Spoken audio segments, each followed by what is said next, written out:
موضوع الدرس قصة إبليس وأغواء ذرية آدم، سورة الأعراف، تفسير ابن كثير۔ الحمد لله رب العالمين، والصلاة والسلام على أشرف الأنبياء وسيد المرسلين سيدنا محمد وعلى آله وأصحابه أجمعين۔ اللهم صل على سيدنا محمد وعلى آل سيدنا محمد كما صليت على إبراهيم وعلى آل إبراهيم في العالمين إنك حميد مجيد۔ أعوذ بالله من الشيطان الرجيم، بسم الله الرحمن الرحيم۔ قال فبما أغويتني لأقعدن لهم صراطك المستقيم ثم لآتينهم من بين أيديهم ومن خلفهم وعن أيمانهم وعن شمائلهم ولا تجد أكثرهم شاكرين۔ قال المؤلف المفسر رحمه الله تعالى: أدام النفع بعلومه وعلومكم في الدارين آمين، إلى أن قال: قال رسول الله صلى الله عليه وسلم: فمن فعل ذلك منهم فمات كان حقا على الله أن يدخله الجنة۔ اگر اس نے اللہ کے لیے جہاد کیا ہے اللہ اس کو جنت دے گا۔ وَإِن قُتِلَ كَانَ حَقًّا عَلَى اللَّهِ أَن يُدْخِلَهُ الْجَنَّةَ، اگر جہاد کرتے کرتے وہ شہید ہو گیا تو اللہ اس کو جنت عطا فرمائیں گے۔ وَإِنْ غَرَقَ كَانَ حَقًّا عَلَى اللَّهِ أَن يُدْخِلَهُ الْجَنَّةَ، اگر اللہ کے راستے میں جہاد میں وہ غرق ہو گیا کسی دریا میں تب بھی اللہ اس کو جنت عطا فرمائیں گے۔ أَوْ وَقَصَتْهُ دَابَّةً كَانَ حَقًّا عَلَى اللَّهِ أَن يُدْخِلَهُ الْجَنَّةَ، یا کسی جانور نے مارا اور بیچارہ مر گیا، اونٹ کے پاؤں کے نیچے آ گیا، کسی اور جانور نے تکلیف، اللہ تعالیٰ پہ یہ اس کی رحمت سے واجب ہے کہ اس کو جنت میں پہنچائیں۔ وَقَوْلُهُ ثُمَّ لَآتِيَنَّهُم مِّن بَيْنِ أَيْدِيهِمْ وَمِنْ خَلْفِهِمْ الْآيَةُ۔ قال علي بن أبي طلحة ابن عباس: ثم لآتينهم من بين أيديهم أشككهم في آخرتهم ومن خلفهم أرغبهم في دنياهم وعن أيمانهم أشبه عليهم أمر دينهم وعن شمائلهم أشهادهم المعاصي۔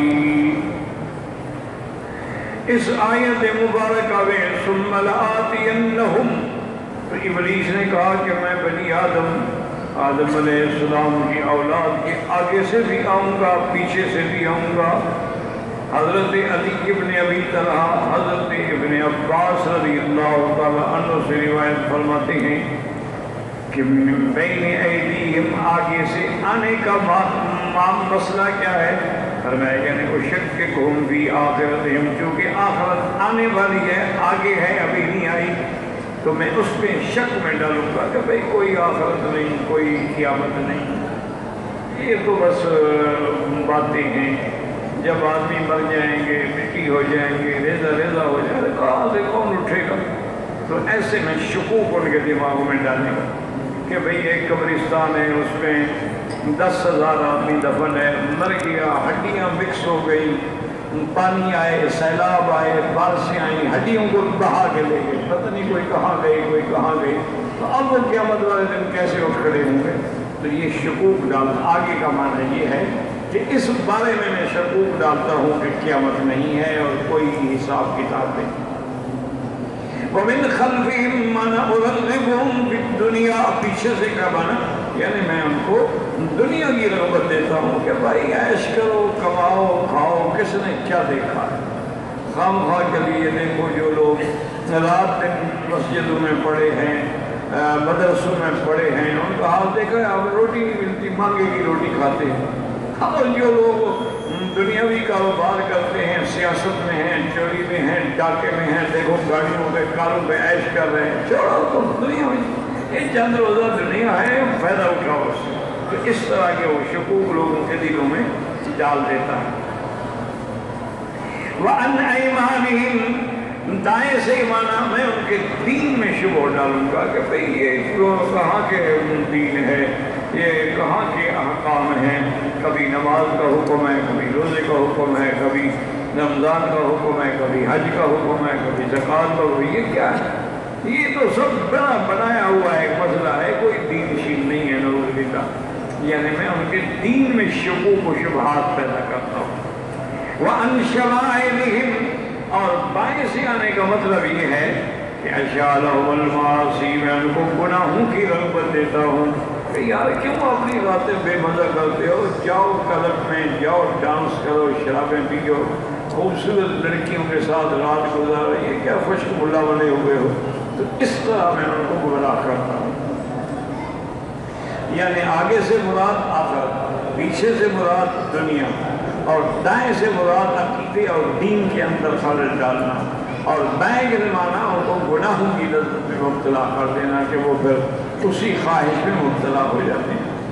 فقال نبی طلحہ فی روایت لوفی الہما عن ابن عباس اما من بین ایدیہم ومن قبل دنیاہم، وہ کہتے ہیں کہ ایدی سے مراد یہ ہے کہ دنیا، جو کہ دنیا ان کے سامنے ہے، وَأَمَّا مَنْ خَلْفَهُمْ فَأَمْرُ آخِرَتِهِمْ، اور من بین خلفہم سے مراد جو ہے وہ آخرت کے معاملے میں، وَإِمَّا عَنْ أَيْمَانِهِمْ فَمِنْ قِبَلِ حَسَنَاتِهِمْ، دائیں طرف یعنی ان کی نیکیوں کے اندر خلل ڈالنا، وَأَمَّا عَنْ شَمَائِلِهِمْ فَمِنْ قِبَلِ سَيِّئَاتِهِمْ، تو گناہوں کے معاملے میں۔ وقال سید نبی الوطن قطعت آتاهم من بین ایدیہم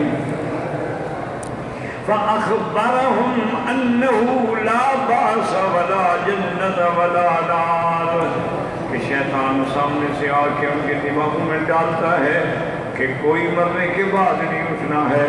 دیکھو اب ہزاروں سال گزر گئے، جو لوگ مر گئے ان میں کوئی اٹھا آج تک کوئی نہیں ہے۔ تو اگر جیسے کافر کہتے تھے کہ اگر قیامت حق ہے، مرنے کے بعد اٹھا فاتوا بآبائنا، ہمارے باپ دادے کو لے آؤ وہ اٹھے۔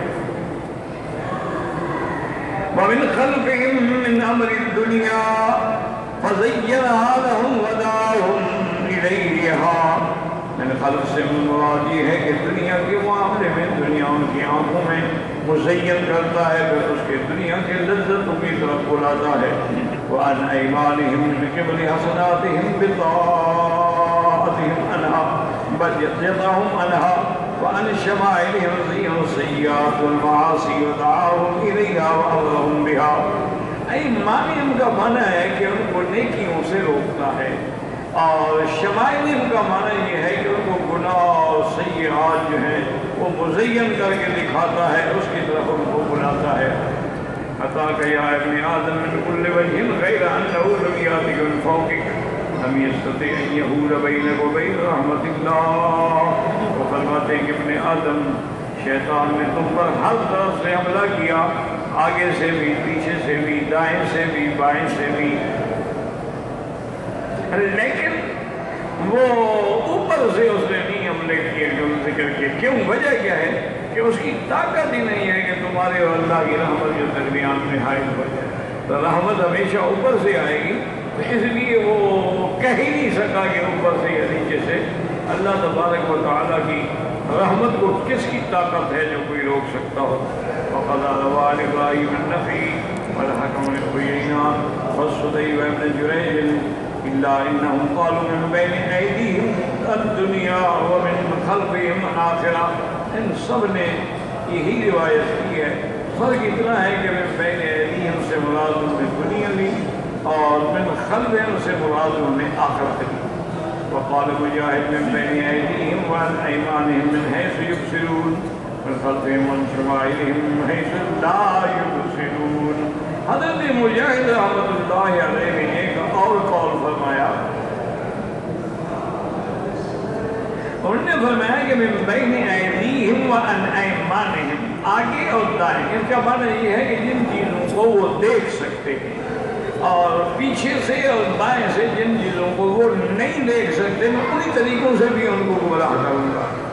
وَاخْتَارَ مَجْرِيَ الْمُرَادِ جَمِيعَ الطُّرُقِ الْخَيْرِ وَالشَّرِّ، مقصد یہ ہے کہ میں ہر راستے سے آؤں گا، خیر سے روکوں گا اور شر میں ڈالوں گا. الخیر یصدہم عنہ، خیر سے منع کروں گا. والشر یحسن لہم، اور شر کو میں بڑا خوبصورت بنا کے پیش کروں گا. وقال الحكم بن عقبان عن إكرمة بن باز في قوله ثم لآتينهم من بين أيديهم من خلفهم وعن أيمانهم وعن شمائلهم ولم يقل من فوقهم. یہ نہیں کہا، کیوں؟ لأن الرحمة تنزل من فوقهم، کیونکہ رحمت جو ہے اللہ کی وہ اوپر سے اترتی ہے.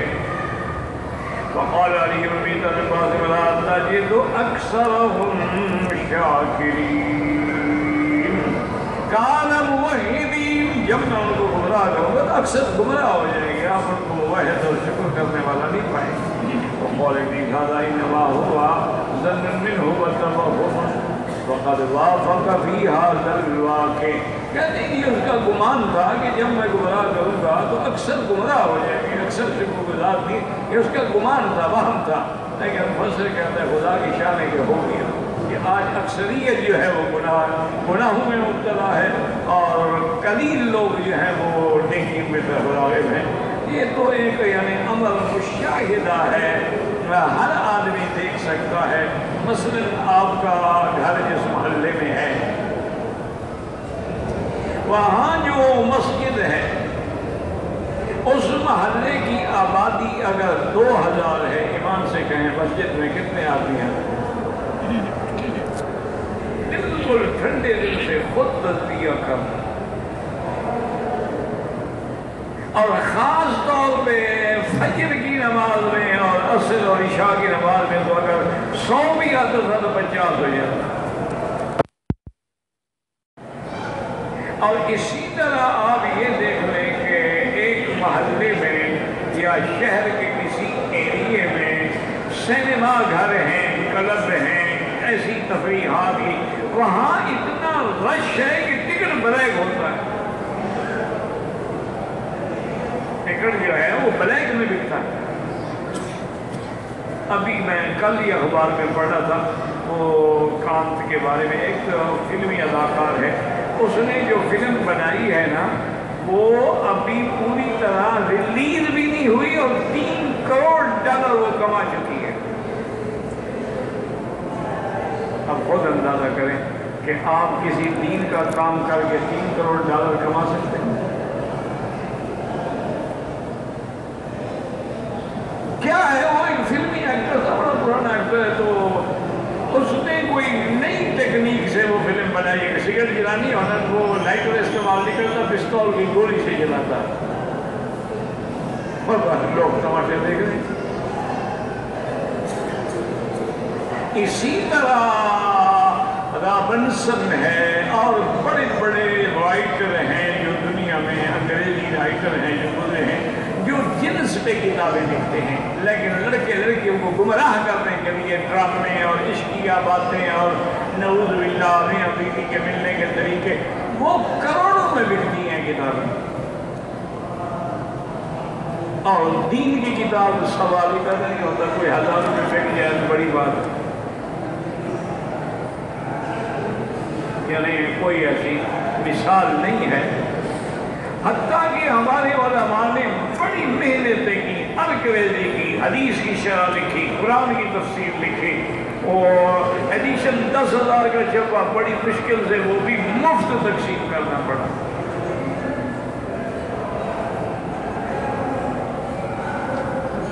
اور جتنے دنیاوی لوگ ہیں، اداکار ہیں یا ڈانسر ہیں یا اس قسم کے فلم سٹار ہیں، ان کے ایک ایک ڈانس میں ان کو کروڑوں روپے کی رائلٹی ملتی ہے.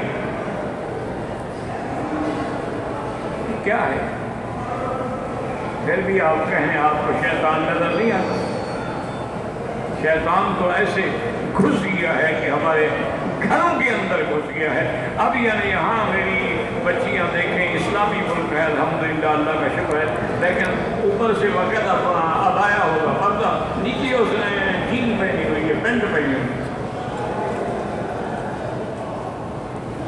اور یہ جو لوگ ہیں، یعنی میں نے خود اب تو خیر مدت ہو گئی، میں نے باہر کا سفر نہیں کیا، ورنہ ہم جب جاتے تھے یورپ میں، امریکہ میں، جرمنی میں، ادھر ادھر، تو میں دیکھتا تھا کہ یہاں سے ہمارے ساتھ جو جدے سے لڑکے لڑکیاں سوار ہوتے تھے تو عربی کپڑے، عربی عبایا، عربی ڈریس، عربی لباس ٹھیک ٹھاک۔ اور جناب جب جہاز سعودی فضائی حدود سے نکل گیا، پھر جو نظر ڈالی تو ماشاءاللہ وہ تو سگریٹ میں کھڑی ہے لڑکی، ہاتھ میں سگریٹ ہے۔ اور جب اترے ہیں تو جناب لڑکوں نے بھی وہی کاؤ بوائے بنے ہوئے ہیں اور لڑکیاں بھی اسی طریقے سے، پتہ ہی نہیں لگتا کہ یہ انگریز ہے یا مسلمان ہے۔ اور جتنے ہوٹل ہیں کبھی انہوں نے جا کے نہیں پوچھا کہ یہاں کھانا حلال ہے یا حرام، سوالی پہ یہ کھا رہے ہیں، ہم بھی کھا رہے ہیں۔ اور جتنے یورپ کے قحبہ خانے ہیں، یعنی گناہ کے اڈے ہیں، چکلے ہیں، جوئے خانے، اور سب کو آباد کرنے والے ماشاءاللہ ہمارے یہ مسلمان ہیں۔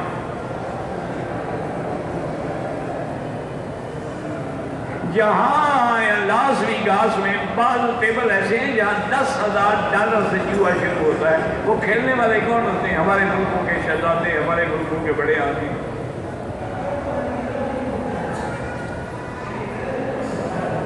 یہ کیا ہے؟ کیا ہو رہا؟ ابھی انہوں نے جناب دیکھیں کہ شادی کرنے کے لیے کئی کروڑ ڈالر خرچ ہوتے ہیں کہ بحری جہاز بک کیا جاتا ہے، اس میں سب کو دعوت دی جاتی ہے۔ اس لیے مفسر نے بڑی درست بات کی ہے کہ شیطان کا تو خیال تھا نا اس وقت کہ لا تجد اکثرهم شاکرین، لیکن اب سامنے آ گیا کہ واقعی اکثریت جو ہے وہ اللہ کے شکر گزاروں میں نہیں۔ اب بالکل وہی عالم ہے جیسے حضور نے فرمایا تھا کہ بدأ الاسلام غریبا وسيعود غریبا كما بدأ فطوبى للغرباء۔ اسلام جب آیا تھا تو اجنبی لگتا، غریب کا معنی یہ نہیں بھوکا لگتا، اجنبی لگتا تھا، اور یہ پھر وہی وقت آ جائے گا کہ لوگ دیکھیں گے یار یہ کون ہے، داڑھی بڑھائی ہوئی ہے اور مسواک جیب میں رکھا ہوا ہے اور اس کی شلوار ٹخنوں تک ہے، یہ کیا ہے؟ یہ کارٹون ہے کیا بلا ہے؟ اور اگر اس نے 3 پیس سوٹ پہنا ہوا ہو، بال انگلش کٹ میں کٹے ہوئے ہوں، ہاتھ میں سگار کے، یار یہ وہ بڑا آدمی ہے۔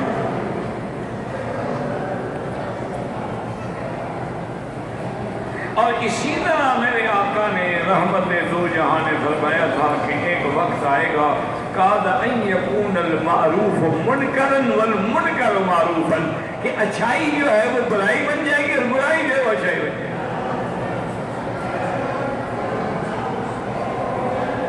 اچھا اب اسی طرح آپ دیکھ لیں، یعنی ہر آدمی اپنے اپنے محلے پہ نظر ڈالے کہ بھی ہمارے محلے میں 500 بندہ ہے، 1000، ان میں کتنا زکوٰۃ دیتے ہیں؟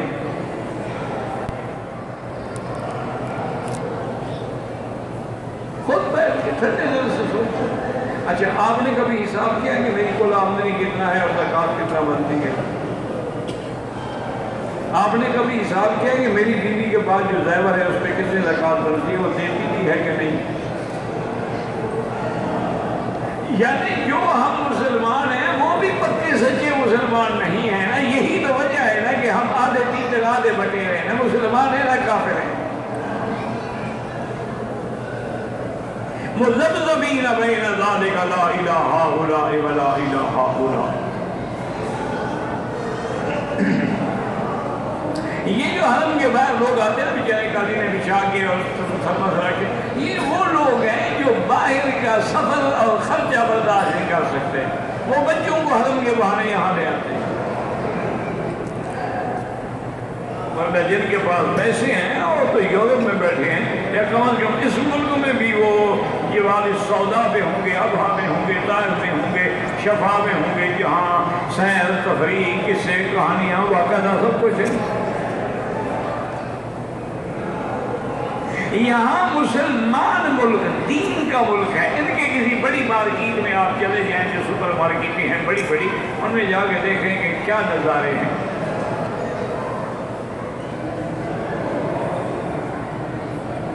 اور اب تو یہ ہو گیا ہے نعوذ باللہ ثم نعوذ باللہ ثم نعوذ باللہ, حرام اتنا سستا ہو گیا اور حلال اتنا مہنگا ہو گیا کہ کوئی آدمی حلال استعمال نہیں کر سکتا.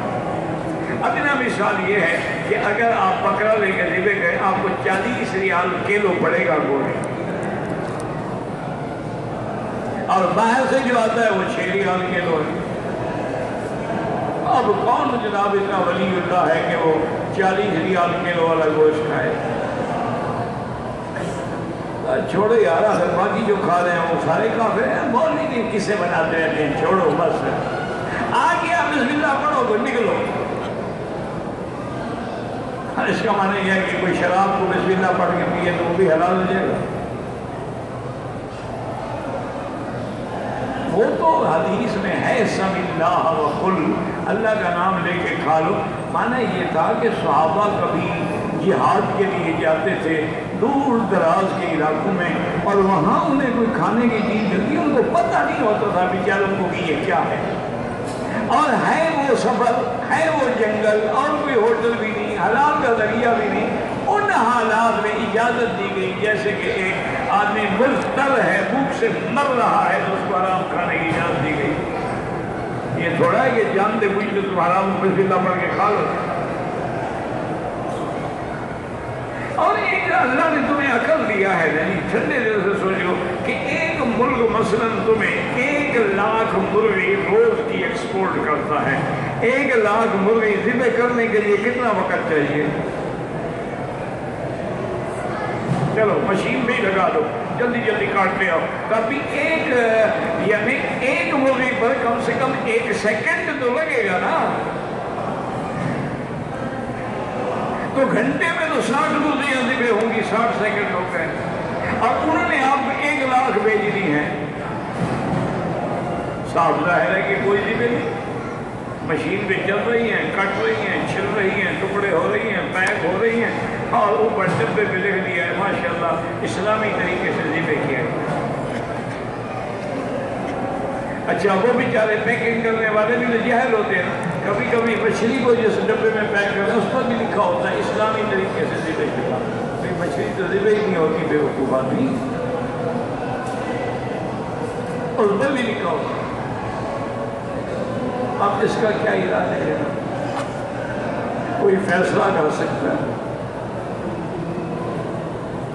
یہ تو بس یاد رکھیں کہ دنیا میں اب تو وہی واقعہ ہے جیسے حضور پاک نے فرمایا تھا میری امت پہ وقت آئے گا یہ فکر الرجل بالدین ہی, آدمی اپنے دین کو بچانے کے لیے شہروں کو چھوڑ کے دیہاتوں میں, پہاڑوں کی چوٹیوں میں اور کے جنگل میں جا کے بکریاں رکھتے گزارتا ہے.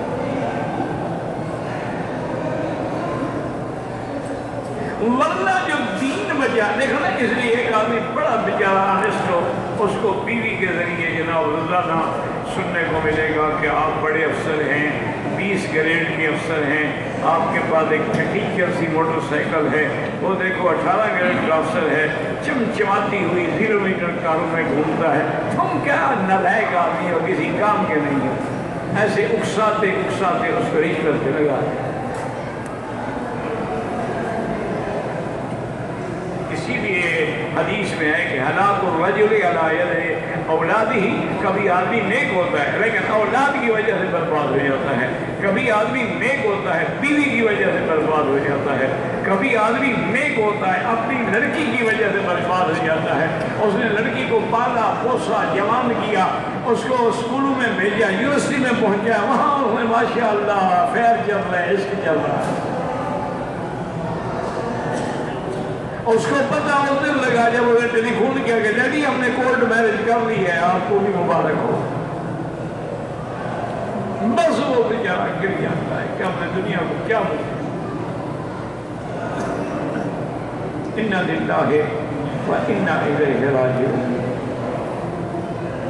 انا للہ و انا الیہ راجعون۔ کتنے یعنی میری برادری کے مولوی جو علماء ہیں، اور جو ہم یوپیوں کے بھی غلام ہیں نا، جو میری طرح نام کے مولوی ہیں، جو میری طرح نام کے پیر بنے ہوئے ہیں، ان کے یعنی حجروں میں جو ظلم ہوتا ہے نا، کسی بڑے سے بڑے عیاش کے گھر میں بھی وہ نہیں ہوتا۔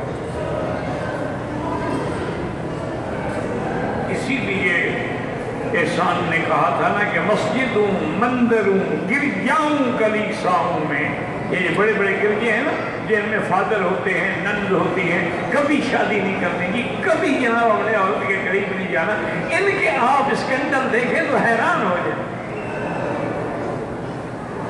مسجدوں، مندروں، گرجاؤں، کلیساؤں میں نور ایمان کے اجالے میں اندھیرے دیکھے،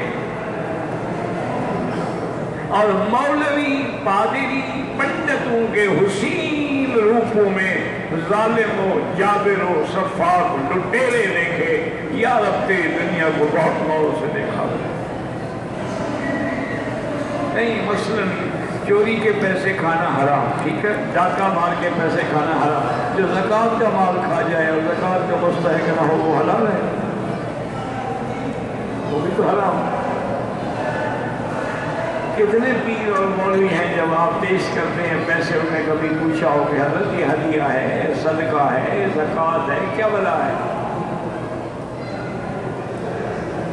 یہ ہم نے دیکھا تھا جب پڑھتے تھے، حضرت بیتونی رحمۃ اللہ علیہ اخبار میں اشتہار دیتے تھے کہ ہمارے مدرسے کے سال کے بجٹ کی ضروریات پوری ہو گئی، ہمیں ضرورت نہیں، ہم کسی اور مدرسے کو دیں۔ اب بھی کسی مدرسے کا آپ نے دیکھا ہے کہ مولوی صاحب نے کہا ہمیں ضرورت نہیں ہے؟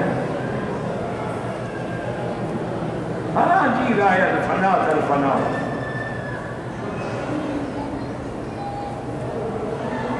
اتنا میں انہیں اسی حال میں دیکھا، اپنے آنکھوں سے دیکھا۔ میں اس وقت میرے خیال میں کوئی کافی آیا، ایسی ابتدائی کتابیں پڑھتا تھا، تو والد صاحب رحمۃ اللہ علیہ کی خدمت میں حرم میں ایک آدمی آیا، اسے تقریباً میرا اندازہ ہے کہ 10,000 ریال کی ایک گڈی جو تھی نا جی وہ پیش کی۔ تو والد صاحب نے فرمایا ابھی یہ کیا ہے؟ انہوں نے کہا حضرت یہ زکوٰۃ ہے۔ اللہ کے بندے میں تو خود زکوٰۃ دیتا ہوں، میں تو زکوٰۃ کا مستحق نہیں ہوں، میں تو اپنے مال کی زکوٰۃ نکالتا ہوں۔ اس نے کہا حضرت یہ ہے کہ میں باہر سے آیا ہوں، آپ یہ رکھ لیں اور جو مستحق لوگ ہیں زکوٰۃ کے ان کو تقسیم کر دیں۔ حضرت گھسا کے پھینکا تو وہاں جا پڑی۔ شرم نہیں آتی تمہیں پورے مکے میں تمہیں نوکر بھی نہ ہوں کہ تیری زکوٰۃ بانٹتا پھروں؟ ٹھیک ہے، تکلیف ہے تیری زکوٰۃ ہے، جاؤ غریبوں کو ڈھونڈو، تقسیم کرو۔ یہ احتیاط ہوگی۔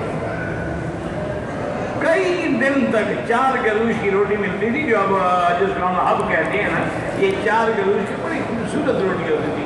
تو راستے میں جاتے جاتے والد صاحب وہ ایک روٹی لے لیتے تھے، اور کبھی وہ لسی کا ایک ڈبہ لے لیا، کبھی اپنا دہی کا ایک ڈبہ لے لیا، یہ ان کی خوراک تھی۔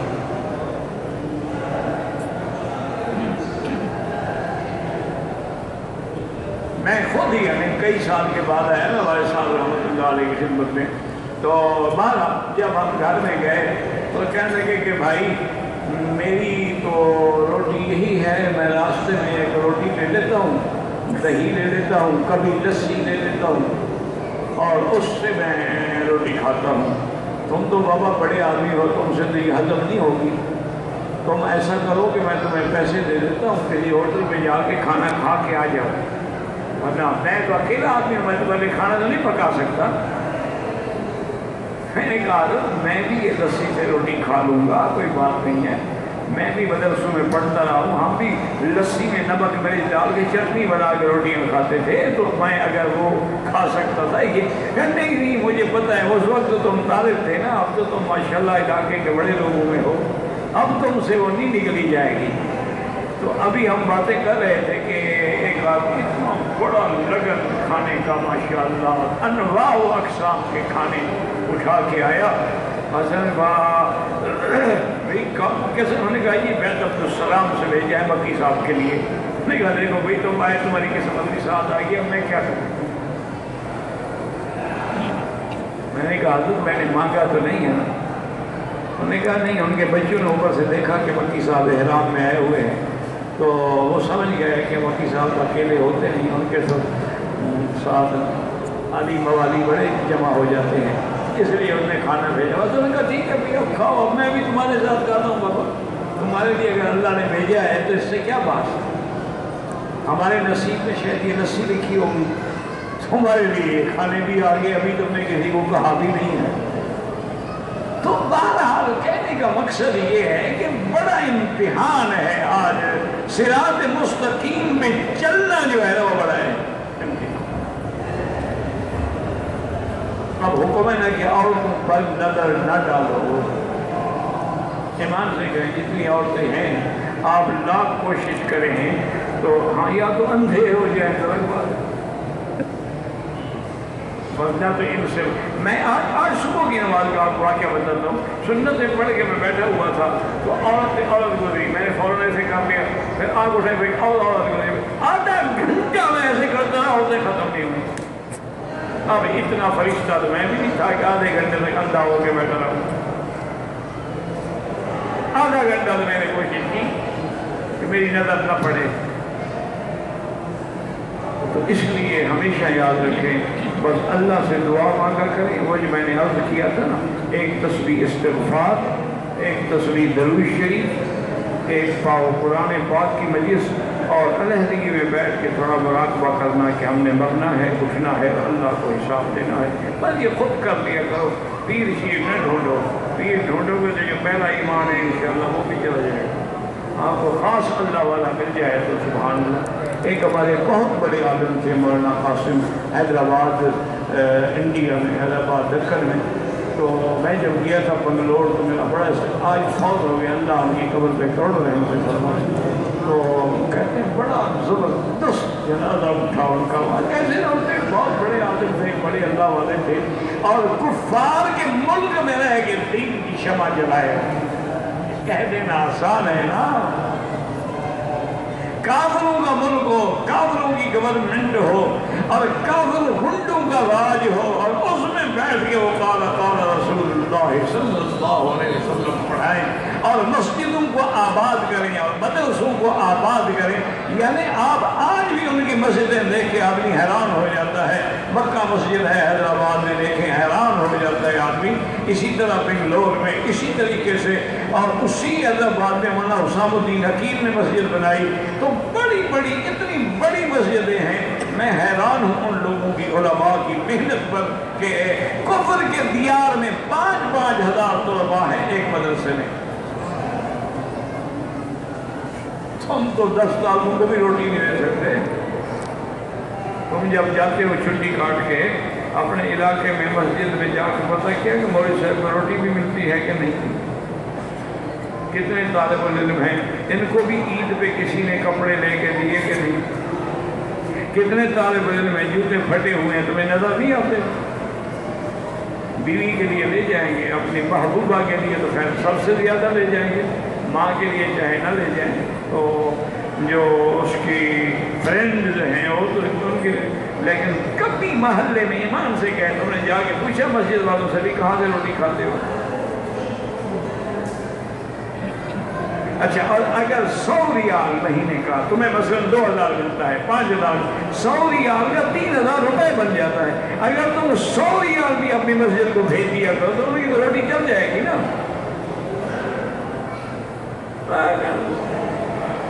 سوچ ہی نہیں۔ وَلَقَدْ صَدَّقَ عَلَيْهِمْ إِبْلِيسُ ظَنَّهُ فَاتَّبَعُوهُ إِلَّا فَرِيقًا مِنَ الْمُؤْمِنِينَ، ابلیس کا جو گمان تھا وہ سچ ہوا، سب نے اس کی پیروی کی، مگر ایک جماعت جو ایمان والے تھے وہ شیطان کے دھوکے میں نہ آئے۔ وَمَا كَانَ لَهُ عَلَيْهِمْ مِنْ سُلْطَانٍ إِلَّا لِنَعْلَمَ مَن يُؤْمِنُ بِالْآخِرَةِ مِمَّنْ هُوَ مِنْهَا فِي شَكٍّ وَرَبُّكَ عَلَىٰ كُلِّ شَيْءٍ حَفِيظٌ۔ وَمَا كَانَ لَهُ عَلَيْهِمْ، ان کا اس پہ کوئی غلبہ نہیں تھا، إِلَّا لِنَعْلَمَ مَن يُؤْمِنُ بِالْآخِرَةِ مِمَّنْ هُوَ مِنْهَا، کون ایمان لانے والا ہے فربک علی کل شیء حفیظ، اللہ تبارک و تعالی ہر چیز کی حفاظت کرنے والے اور جاننے والے ہیں۔ وَإِنَّمَا وَلِهَذَا وَرَدَ فِي الْحَدِيثِ الْإِسْتِعَاذَةُ مِن تَسَلُّطِ الشَّيْطَانِ عَلَى الْإِنسَانِ مِن جِهَاتِهِ كُلِّهَا، اسی لیے حدیث میں آیا ہے کہ شیطان سے پناہ پکڑو کہ یا اللہ ہمیں شیطان کے فتنے سے ہر حالت میں اور ہر طرف سے محفوظ فرما۔ قال قال الحافظ ابو بکر البزار في مسنده حدثنا انس بن علي قال حدثنا عمرو بن جميل عن يونس بن خباب عن ابن جبير بن مطعم يعني نافع بن جبير باسل وحدثنا عمر بن الخطاب يعني السجستاني رضوان الله عليهم حدثنا عبيد الله بن جعفر قال حدثنا عبد الله بن عمرو بن زيد بن ابي يونس بن يونس بن خباب عن ابن جبير بن مطعم عن ابن عباس رضي الله تعالى عنه قال كان رسول الله صلى الله عليه وسلم يدعو، وہ فرماتے ہیں کہ میرے آقا میرے محبوب دو عالم دعا فرماتے تھے اللہم انی اسألوک العفو والعافیہ، یا اللہ ہمیں معافی کی دیسی عقیدے فی دینی و دنیا و اہلی و مالی، اللہم استر عوراتی و امن روآتی و احفظنی من بین یدی ومن خلفی وعن یمینی وعن شمالی ومن فوقی وأعوذ بك اللهم أن أطال من تحتي، اور دعا فرماتے تھے کہ اللہ ہمارے عیبوں پہ پردہ ڈال، ہمیں خوف سے محفوظ فرما اور ہمیں آگے سے پیچھے سے دائیں سے بائیں سے اوپر سے محفوظ فرما، اور یا اللہ ہم تیری پناہ پکڑتے ہیں کہ کبھی نیچے سے کوئی ایسی بلا آئے کہ ہم برباد ہو جائیں۔ وقال الإمام أحمد حدثنا وكيع قال حدثنا عبادة بن مسلم الفزاري حدثني جرير بن سليمان بن جبير بن مطعم سمعت عبد الله يقول لم يكن رسول يد هؤلاء الدعوات حين يصبح ويمسي، فرماتے ہیں اللہم انی اسألک العافیت فی الدنیا والآخرہ، صبح و شام دعا مانگتے اللہم انی اسألک العفو والعافیت فی دینی و دنیایا و اہلی و مالی، اللہم استر عوراتی و آمن روآتی، اللہم احفظنی من بین یدی ومن خلفی وعن یمینی وعن شمالی ومن فوقی وعوذ بعظمتک وأطال من تحتی۔